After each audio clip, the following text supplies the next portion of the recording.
Mr. President. And Mr. President and colleagues, today the Republican Party officially turns its back on America's middle class. Our constituents believe Congress must require multinational corporations to pay their fair share, ensure the middle class has the chance to truly get ahead, and protect Medicare, Medicaid, and Social Security. Instead, Republicans are doling out new giveaways to the multinational corporations, raising taxes on the middle class after a brief sugar high, and taking away the Medicare and Social Security guarantees for the future. It takes hard work, Mr. President, to muscle a tax plan this unpopular and destructive through the Congress. Writing it is the easy part, especially when you're just checking off the far-right tax policy wish list.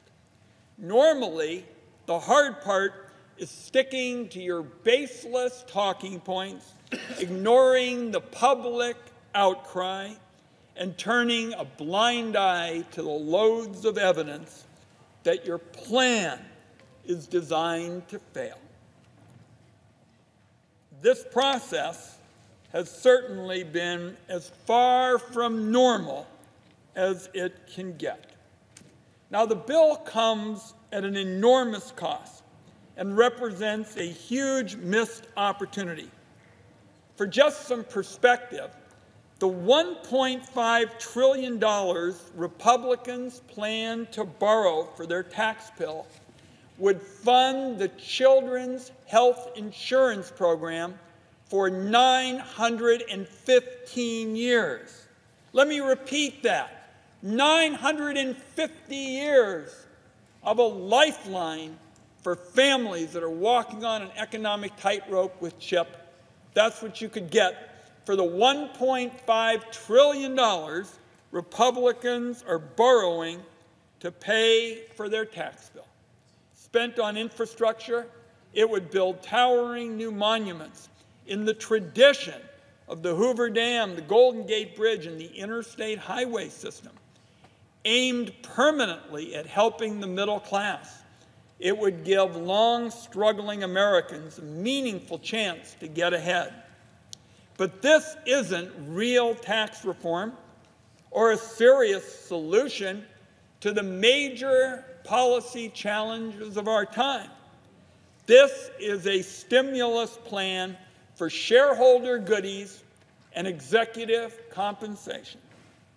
Republicans are ignoring today decades of evidence that trickle-down economics is a fantasy. Republicans have cut taxes bit by bit for multinational corporations and high flyers, but we've seen wages stay flat. The benefits of those previous tax cuts never trickled down. In this debate, Republicans seized on a talking point about workers getting a $4,000 average raise hike if the bill becomes law. But that figure is based on a made-up revenue-neutral plan that was never on paper. It is fake math, plain and simple. Now, Mr. President, I want to issue a warning to the public today. Passing this bill guarantees years and years of instability in our tax code and painful, drawn-out battles over tax policy here in the Congress. Because of the pure partisanship and the recklessness of the process that went into drafting this legislation, the bill is already full of mistakes that are going to have drastic, unintended consequences. Down on K Street, they're already working overtime to exploit new special interest loopholes.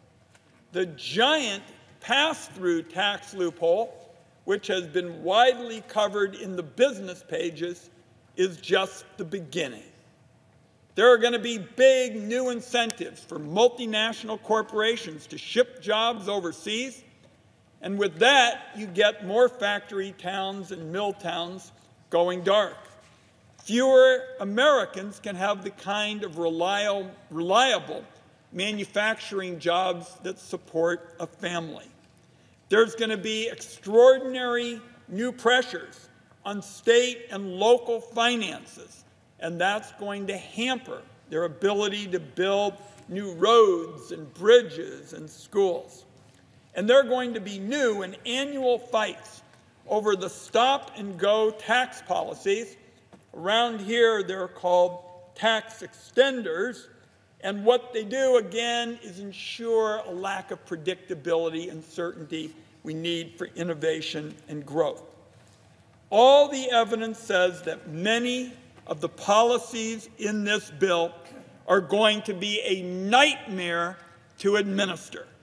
This means that with this bill, tax cheats get a holiday gift and have the opportunity to create new ripoffs. And what this means for the typical family who just wants to file and get a refund on time, for that typical family, there are going to be more hassles because the government is going to have to devote more time to try to catch the cheats. Mr. President, the defining economic challenge of our time is guaranteeing that the middle class and those that strive to be middle class have a chance to get ahead. Our country is home to the world's most powerful economic engine, and it generates levels of prosperity that have never been seen before. But working families and the middle class have been on the outside of the winner's circle for generations. The Republican plan isn't an answer to that challenge. In fact, it almost certainly makes the problem worse. At a time when the middle class needs fundamental, permanent reforms that give them a chance to get ahead, the best the Republican plan offers is a sugar high. And the fact is, it won't be long before the sugar high wears off and tens of millions of hardworking Americans will find themselves paying higher taxes as a result of this bill. Corporations, on the other hand, reap the benefits of permanent tax breaks and a loophole-ridden system that, in my view, just begs to be gamed. The trail of broken promises that Republicans have left behind in this process is long and unforgettable. Now, the President said his tax bill would not benefit his family or people like him. That's untrue. The Treasury Secretary said there would be no tax cut for the upper class. He was happy to have that called the Mnuchin rule. That is untrue. Republicans in Congress said the principal feature, the main feature of their plan would center on a middle-class tax cut. That's untrue. Republicans said their bill would make the system dramatically simpler. That's untrue. Republicans said their bill would allow families to file their taxes on a postcard. That's untrue. Republicans said their plan would pay for itself. That, too, is untrue. Even many of the promises Republican leaders made to their own colleagues have been broken. But there's one that they're not trying to hide. The deficit hawks have flown back to town, and they're already stirring up a battle over entitlement reform. And they're going to look at a variety of health programs and programs that are a lifeline to millions of Americans. But our people are not thrown off by the Washington lingo. They know that when Republicans say they're coming after entitlement reform, they've got the knives out for Medicare, Medicaid, Social Security, anti-hunger programs, education funding, and more. Now, our distinguished colleague from Wyoming Chairman Enzi was talking about how dynamic scoring would take care of things, and it was just off base to be concerned about these deficits, because dynamic scoring would make everything turn out fine. The reality is, all of the independent analyses have shown that this bill comes up way short in terms of projected revenue. The Tax Foundation, for example, which is not exactly a left-wing operation, said the Republicans were hundreds of billions of dollars short. What the Joint Committee on Taxation said is that the Republican plan was $1 trillion short. Now, to put it in context, remember that Steve Mnuchin said that this plan would not only pay for itself, but it would leave $1 trillion left over. And yet, both the Tax Foundation and the Joint Committee on Taxation says that this bill comes light years away from paying for itself. Now, colleagues, it didn't have to be this way. I see the distinguished chairman of the Finance Committee on the floor. As I've indicated, Democrats believe that the tax code is a rotting mess and has to be fixed. For years, there's been bipartisan interest in getting tax reform done right. 17 Democratic senators came together, even in a last-ditch effort to try to bring some bipartisanship into the process, and laid out ideas for some common ground. I commend that group, led by our colleagues from West Virginia, Senator Manchin, and our colleague from Virginia, Senator Kaine. I've written 2 comprehensive bipartisan tax reform bills, first with Senator Judd Gregg, and then with a member of the President's cabinet, Dan Coates. Now, the majority leader always likes to talk about how nobody is interested on this side in bipartisanship. When Democrats laid out their principles, the first thing we said was how important it ought to be that we focus on bipartisanship. And that letter was shared with the Republican leadership. Then you have the group of moderates. Then you have the actual bills that were written. So this idea advanced by the Republican leadership that there was no interest in bipartisanship just does not resemble reality. And by the way, a lot of senators here know that we've got a pretty current example.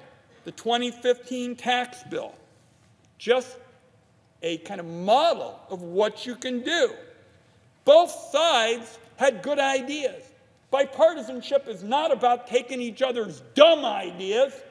Anybody can do that. But the 2015 bill, my colleagues on this side said the earned income tax credit ought to be expanded. And we wanted the child credit, the American Opportunity Tax Credit. And the Republicans, led by my distinguished colleague, Senator Hatch, had some pretty good ideas too. They wanted to make the research and development credit permanent and the expensing provision so important for farmers and rural communities. They had some ideas on business incentives. So what we said is we're going to find some common ground here. We're going to take good ideas from both sides. And the tragedy of this bill is that Republicans wouldn't build on the good work of the 2015 tax legislation, where good ideas were accepted from both sides. This time around, there was zero outreach from Republicans on this issue. Not one moment when Republicans actually shared even a piece of paper or a document about ideas that might bring both sides together. In fact, you can go all the way back to November 2016. They were still putting the voting machines back into storage when the first whispers began about tax reform happening through a completely partisan process. Now, In coffee shops across America, most folks are not talking about budget reconciliation. But budget reconciliation is Washington lingo for saying we aren't going to do this right. We're just going to make it our way, partisan, no effort to try to bring people together. And after those whispers in November 2016, within days, Chairman Enzi, the chairman of the Budget Committee, my good friend Senator Hatch, the chairman of the Finance Committee, everybody's on board. And then by December, the majority leader in December of 2016 made it official. We weren't going to build on the history of successful tax reform, which requires bringing both sides together. The majority leader said, we're going with reconciliation and partisanship. Reconciliation is a full-on rejection of the history of successful tax reform, and it's a full-on rejection of bipartisanship. It's the majority saying to the minority, as was the case, we just don't want your ideas because we don't need your votes. And when you look at the way this debate played out, it's obvious that has been exactly the approach my Republican colleagues have taken. The administration's first tax outline, which was shorter than your typical drugstore receipt, didn't contain an ounce of Democratic input. Then what we had with the Republicans are the closed-door meetings of what they called the Big Six, a Republican-only group to turn their outline into a framework for a bill. The framework they released, which was roughly the same size as your typical drugstore receipt, still reflected no Democratic ideas.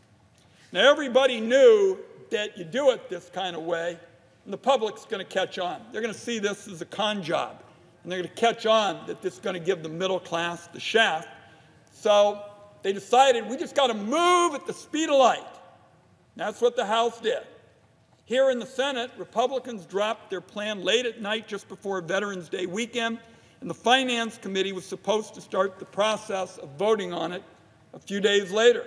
There was a whole new version of the bill introduced in the middle of our markup, and it turned the tax bill into a health care bill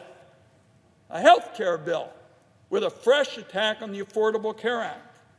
There was another set of last-second changes introduced literally minutes before the final committee votes happened.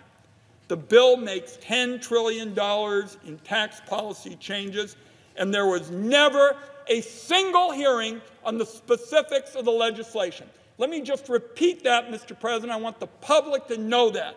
There was never a single hearing, not one, on the specifics of this legislation. You're going to hear on all points a push by my colleagues on the other side to say there were 70 hearings.